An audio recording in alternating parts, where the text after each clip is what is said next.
Mutual fund industry started with the launch of UTI in 1963, after which government companies and private players entered in 1987 and 1993 respectively. Assets under management stands beyond 8 lakh crores now. However, it is still less than 10% of the households in India, which signifies a huge scope of growth. This course is structured to help understand the concept of mutual funds and is suggested to be completed in the period of 1 month. The course begins with basics and demystifies the concept of risk, return, selection of schemes, financial planning, model portfolios, and various other aspects of mutual funds. As such, this course may also be used for preparing for NISM Series 5A certifications. This course is specially designed for students or other individuals looking out to build career in mutual fund industry, or financial planners and distributors or investors who wishes to understand about mutual funds and financial planning.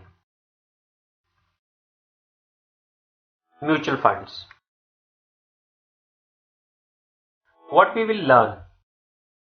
First, we will learn about basics of mutual funds, their role and structure, different kinds of mutual fund schemes and their features.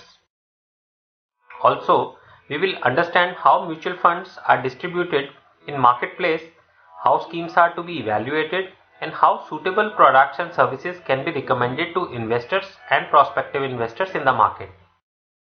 We will also get an orientation to the legalities, accounting, valuation and taxation aspects underlying mutual funds and their distribution. And last but definitely not the least, we will get acquainted with financial planning as an approach to investing in mutual funds and an aid for advisors to develop long-term relationships with the clients. For students who are planning to appear for NISM certifications, please note the examination structure. There will be a total of 100 objective questions of 1 mark each. Duration will be 2 hours, which means 100 questions to be completed in 120 minutes. Mode will be electronic, so you need to appear for exam on computer system instead of pen and paper. The passing score is 50%.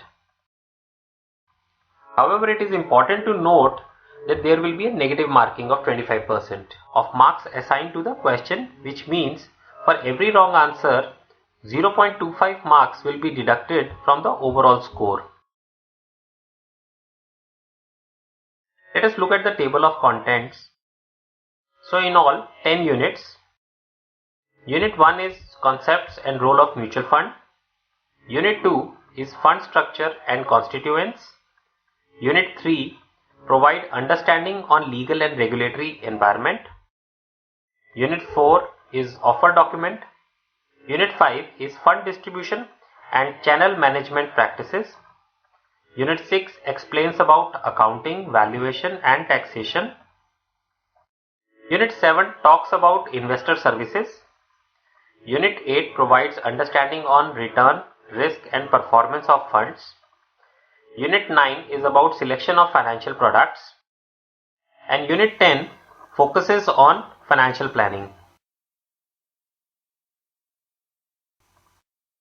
So here we come to an end of preface. Let us start with first unit, concept and role of mutual fund.